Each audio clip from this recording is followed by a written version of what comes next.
किसी नगर में एक धनी व्यापारी रहता था। दूर दूर तक उसका व्यापार फैला हुआ था। नगर के सभी लोग उस व्यापारी का सम्मान करते थे। इतना सब कुछ संपन्न होने के बाद भी वह व्यापारी बहुत दुखी था, क्योंकि उसका कोई पुत्र नहीं था, जिस कारण अपने मृत्यु के पश्चात व्यापार के उत्तराधिकारी की चिंता उसे हमेशा सताती रहती थी। पुत्र प्राप्ति की इच्छा से व्यापारी प्रत्येक सोमवार भगवान शिव की व्रत पूजा किया करता था और शाम के समय शिव मंदिर में जाकर शिवजी के सामने घी का दीपक जलाया करता था। उसकी भक्ति देखकर मां पार्वती प्रसन्न हो गई और भगवान शिव से उस व्यापारी की मनोकामना पूर्ण करने का निवेदन किया। भगवान शिव बोले, इस संसार में सबको उसके कर्म के अनुसार फल की प्राप्ति होती है। जो प्राणी जैसा कर्म करते हैं, उन्हें वैसा ही फल प्राप्त होता है। शिवजी द्वारा समझाने के बावजूद मां पार्वती नहीं मानी और उस व्यापारी की मनोकामना पूर्ति हेतु वे शिवजी से बार बार अनुरोध करती रही। अंततः माता के आग्रह को देखकर भगवान भोलेनाथ को उस व्यापारी को पुत्र प्राप्ति का वरदान देना पड़ा। वरदान देने के पश्चात भोलेनाथ मां पार्वती से बोले, आपके आग्रह पर मैंने पुत्र प्राप्ति का वरदान तो दे दिया, परंतु इसका ये पुत्र 16 वर्ष से अधिक समय तक जीवित नहीं रहेगा। उसी रात भगवान शिव उस व्यापारी के स्वप्न में आए और उसे पुत्र प्राप्ति का वरदान दिया और उसके पुत्र के 16 वर्ष तक जीवित रहने की भी बात बताई। भगवान के वरदान से व्यापारी को खुशी तो हुई, लेकिन पुत्र की अल्पायु की चिंता ने उस खुशी को नष्ट कर दिया। व्यापारी पहले की तरह सोमवार के दिन भगवान शिव का विधिवत व्रत करता रहा। कुछ महीनों के बाद उसके घर एक अति सुंदर बालक ने जन्म लिया और घर में खुशियां ही खुशियां भर गई। बहुत धूमधाम से पुत्र जन्म का समारोह मनाया गया, परंतु व्यापारी को पुत्र जन्म की अधिक खुशी नहीं हुई, क्योंकि उसे पुत्र की अल्पायु के रहस्य का पता था। जब पुत्र 12 वर्ष का हुआ तो व्यापारी ने उसे उसके मामा के साथ पढ़ने के लिए वाराणसी भेज दिया। लड़का अपने मामा के साथ शिक्षा प्राप्ति हेतु चल दिया। रास्ते में जहाँ भी मामा भांजे विश्राम हेतु रुकते, वहीं यज्ञ करते और ब्राह्मणों को भोजन कराते। लंबी यात्रा के बाद मामा भांजे एक नगर में पहुँचे। उस दिन नगर के राजा की कन्या का विवाह था, जिस कारण पूरे नगर को सजाया गया था। निश्चित समय पर बारात आ गई, लेकिन वर का पिता अपने बेटे के एक आंख से काने होने के कारण बहुत चिंतित था।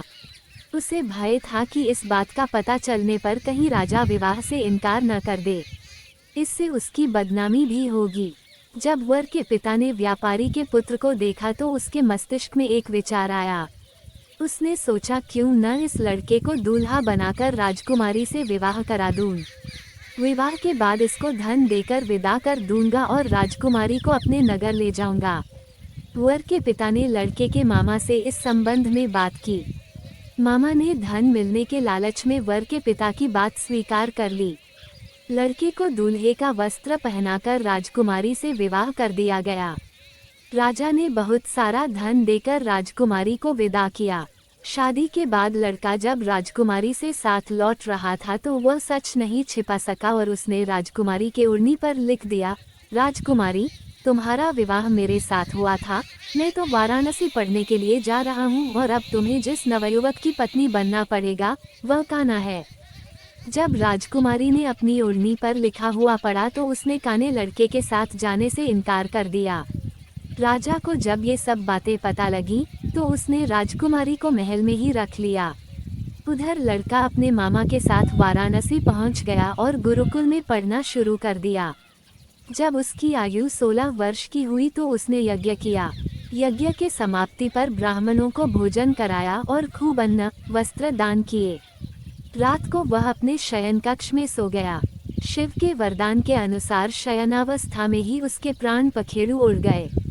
सूर्योदय पर मामा मृत भांजे को देखकर रोने पीटने लगा। आसपास के लोग भी एकत्र होकर दुख प्रकट करने लगे। लड़के के मामा के रोने विलाप करने के स्वर समीप से गुजरते हुए भगवान शिव और माता पार्वती जी ने भी सुने। माता पार्वती ने भगवान से कहा, प्राणनाथ, मुझे इसके रोने के स्वर सहन नहीं हो रहे। आप इस व्यक्ति के कष्ट को अवश्य दूर करें। भगवान शिव ने माता पार्वती के साथ अदृश्य रूप में समीप जाकर देखा तो भोलेनाथ माता पार्वती से बोले, ये तो उसी व्यापारी का पुत्र है जिसे मैंने 16 वर्ष की आयु का वरदान दिया था। इसकी आयु पूरी हो गई है। माँ पार्वती ने फिर भगवान शिव से निवेदन कर उस बालक को जीवन देने का आग्रह किया। माता पार्वती के आग्रह पर भगवान शिव ने उस लड़के को जीवित होने का वरदान दिया और कुछ ही पल में वह जीवित होकर उठ बैठा। शिक्षा समाप्त करके लड़का मामा के साथ अपने नगर की ओर चल दिया। दोनों चलते हुए उसी नगर में पहुंचे जहां उसका विवाह हुआ था। उस नगर में भी यज्ञ का आयोजन किया।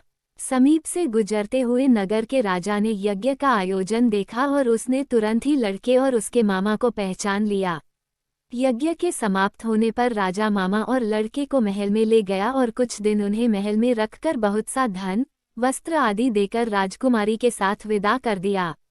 इधर भूखे प्यासे रहकर व्यापारी और उसकी पत्नी बेटे की प्रतीक्षा कर रहे थे।